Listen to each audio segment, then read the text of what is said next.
Godzilla 1954. Godzilla 1954 was the first Godzilla, which is now known as Goji. Goji doesn't really have many unique features, because he's the first, and there's nothing to compare him to. So let's go straight to talking about important details. I'm not going to sit here and explain every detail, so I'm just going to show pictures.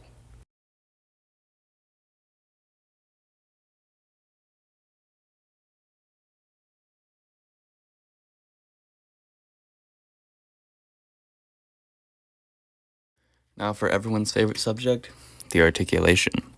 The articulation around most places is quite basic, starting with the head. The head is connected by one ball joint and the jaw is a simple hinge.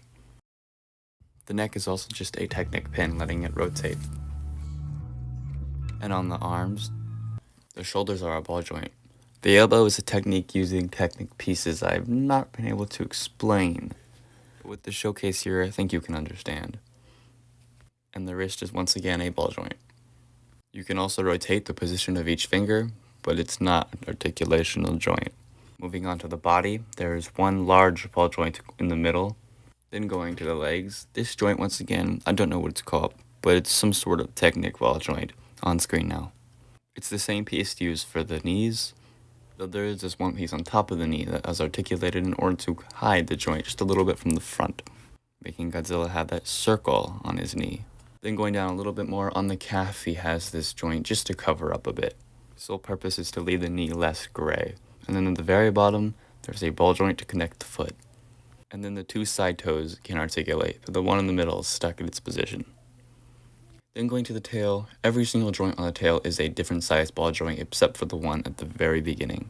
There's a larger ball joint with some Technic axle connecting it. There are many gaps in this build, but it's Lego, what can you ask for?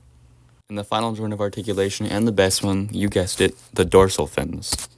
The 6 main dorsal fins are connected using a Technic hinge, letting them move back and forth, so they can sway in the wind or just be positioned in a more appealing pose. Now we leave the articulation, and we talk about everything else. With the height, it is 23 bricks tall, standing in its preferred pose. The state in which this build was classified as finished was on December 29th, 2023. Though this build isn't 100% finished, as it is missing 2 pieces. Though those 2 I seem to not have, so I left it as is. And this build was built for a celebration of 400 subscribers. As many of y'all voted for what you want. And this was 4th place, with just 2 votes. So thank you. And that's Godzilla 1954 in Lego.